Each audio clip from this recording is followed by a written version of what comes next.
तो आप सुन रहे थे गृह मंत्री अमित शाह को, उन्होंने किस तरह से पूरी बात रखी। विपक्ष की मंशा भी पहले जैसी है, ये उन्होंने कहा है।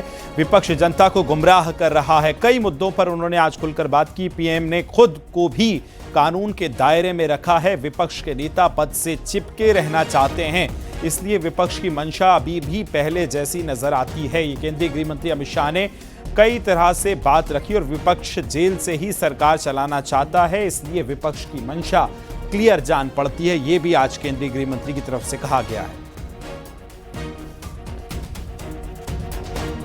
साथ ही उन्होंने कहा कि प्रधानमंत्री ने खुद को भी इस दायरे में रखा है। ये जो गंभीर आरोपों का जो दायरा है, क्या आप स्पष्ट कर सकते हैं कि गंभीर आरोप क्या है? स्पष्ट कर सकती है क्या? हाँ, तो वही मैं आपसे तो जरा पूछिए आरोप। तो क्या आरोप हो सकते हैं? कैपिटल मतलब मर्डर, रेप, ऐसे वाले जो नहीं, पहले विपक्ष का इस बिल में विरोध क्या है वो तत्वतः आप बता सकती है क्या? इसका मूल विरोध का कारण जो विपक्ष ने मीडिया को समझाया होगा, हाँ, वो आप हमें बताइए। तो वो तो कह रहे हैं कि आप इस बिल के जरिए आप जो इलेक्टेड रिप्रेजेंटेटिव है, जिनके पास मैंडेट है और जिनका जनाधार से कनेक्शन है, आप उसको उलट रहे हैं और आप 30 डेज में आप बेल नहीं मिलेगा तो वो हट जाएंगे। और ये तो it is like political suicide या पॉलिटिकल मर्डर। देखिए, इस देश में आज एनडीए के मुख्यमंत्रियों की संख्या ज्यादा है। प्रधानमंत्री भी एनडीए के हैं, श्री नरेंद्र मोदी प्रधानमंत्री। तो ये बिल सिर्फ विपक्ष के लिए क्वेश्चन खड़ा नहीं करता, हमारे मुख्यमंत्रियों के लिए भी क्वेश्चन खड़ा करता है।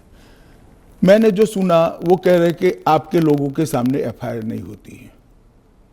ये जनता को गुमराह करे। उनको मालूम है कि किसी भी व्यक्ति के खिलाफ आरोप है तो आप पब्लिक इंटरेस्ट लिटिगेशन के माध्यम से कोर्ट के सामने जा सकते हैं। कोर्ट ऑर्डर करेगी कि इनके खिलाफ एफआईआर करो। अगर ज्यादा ही गंभीर मामले हैं तो कोर्ट मॉनिटर भी करती है। इसमें पक्ष विपक्ष कहां आता है?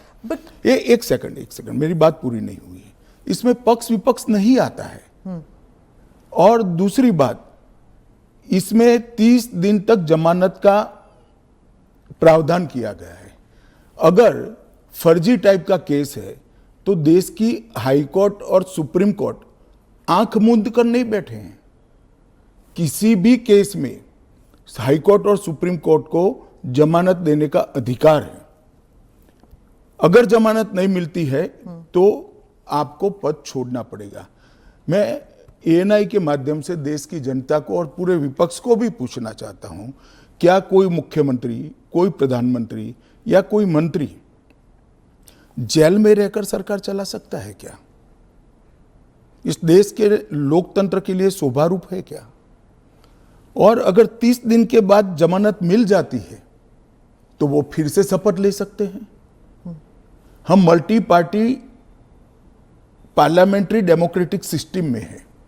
जब आपके पास सदन में बहुमत होता है, एक मुख्यमंत्री को किसी भी कारणसर जेल में जाना पड़ा, 30 दिन तक जमानत नहीं हुई, तो अब वो पदमुक्त हो जाएंगे, परंतु उनका बहुमत तो बना रहेगा। जैसे ही मुक्त होंगे वो फिर से मुख्यमंत्री बन सकते हैं।